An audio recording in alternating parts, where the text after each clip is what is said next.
Dear Square Enix, let me say how I feel about you. This isn't a hate letter. You're a company who I genuinely wish would do well, because you hold the weathered corpse of my beloved gaming series Final Fantasy in your hands.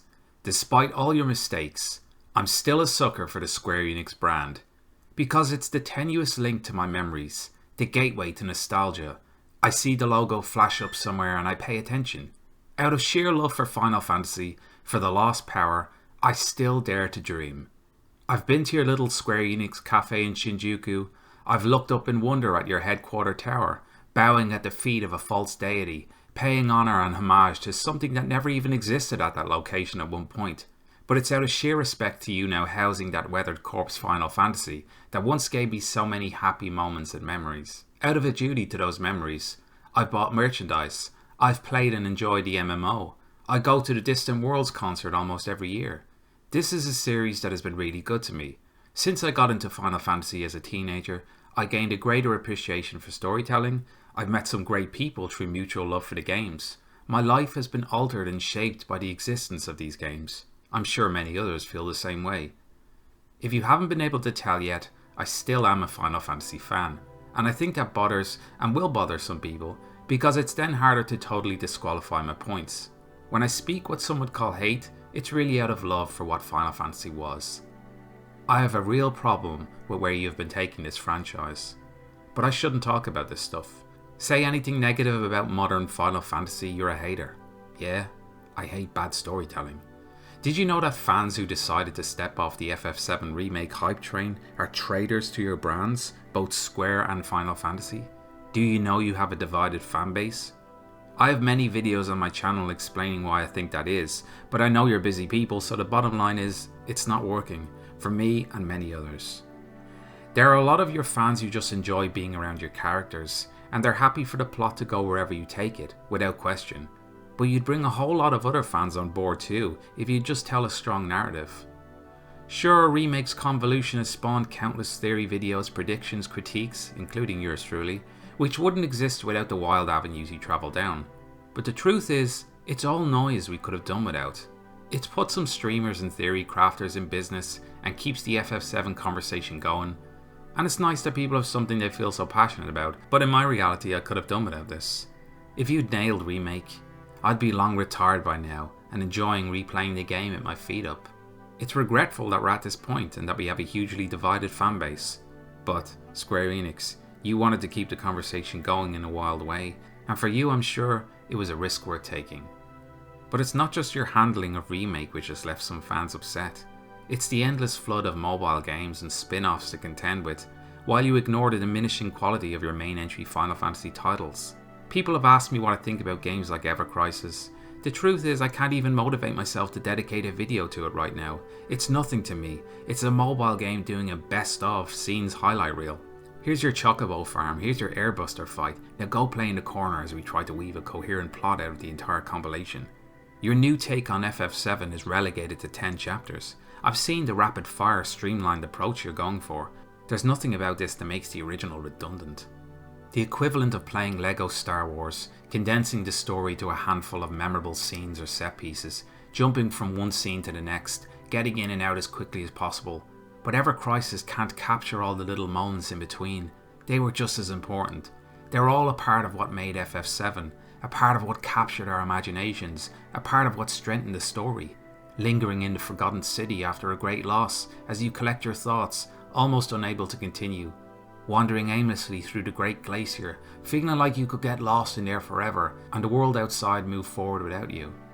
Finding Cloud by chance in Medeal after walking the world and seeing it from new point of view characters. Stumbling upon secrets, moments that didn't feel staged but happened organically through chance conversations and encounters because the game felt like a living, breathing world. Moments Squaresoft gave us fans, but moments we really created ourselves as the world, the story, the characters pulled us in and our imagination and own storytelling took hold. Are you going to cover that in Ever Crisis? When I think about it, Square Enix, you never even stood a chance, because it's all the moments in between that are just as important. When to be silent that creates the perfect sound, deeply intertwined with our nostalgia, written into our memories.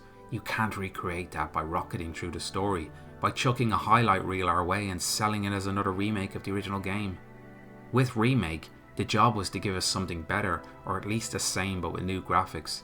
You can't do that with Ever Crisis, and you can't do that with Remake by boxing us into chapters and putting walls around our freedom and imagination.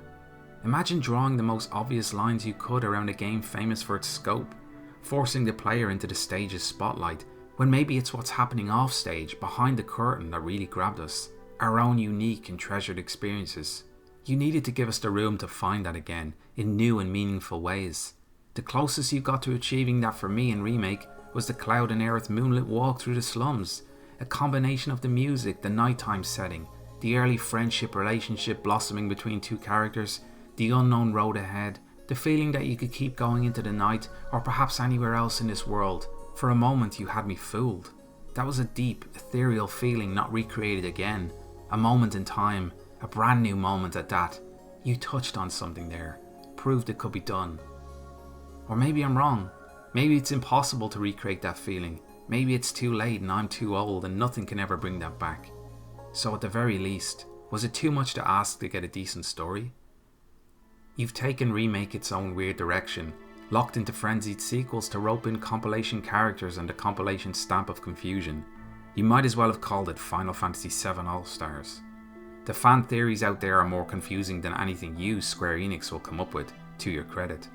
I believe you'll play things far safer than some of the bloated ideas wandering around out there, but after what you pulled in Remake, you laid fertile ground for wild theories to blossom. It feels odd to say about a story like Final Fantasy VII, but I miss the days of simplicity. Anyway, believe it or not, I've accepted where we are at Remake. I've come to terms with what you did. Now, for me, the fate of Final Fantasy lies with Part 16. There's a lot of talk about the battle system, the seemingly darker grown-up style, but the big thing for me is, you need to prove you can write. That you can tell a story with memorable characters drawn from scratch, not inherited from days of old. If you don't hit that mark, the game is a huge failure for me, after the many letdowns along the years. I'm not going to deep dive into who is writing and what their background is, and I know the producer Yoshi-P is riding a wave right now after Final Fantasy XIV. I'm just saying, Square Enix, you as a company need to nail this. It doesn't need to be a 10 out of 10 story either, but it does need to have emotional weight, with a clear protagonist, with a clear goal, with a strong arc, and a deep and meaningful journey and resolution. It needs to make us feel, not through fanservice or callbacks, but by raw, visceral emotion. In the grand scheme of things, that's not asking for too much. Over the years, you've shown you can create moments, but you can't stick the landing. You can't bring it all together in a coherent way.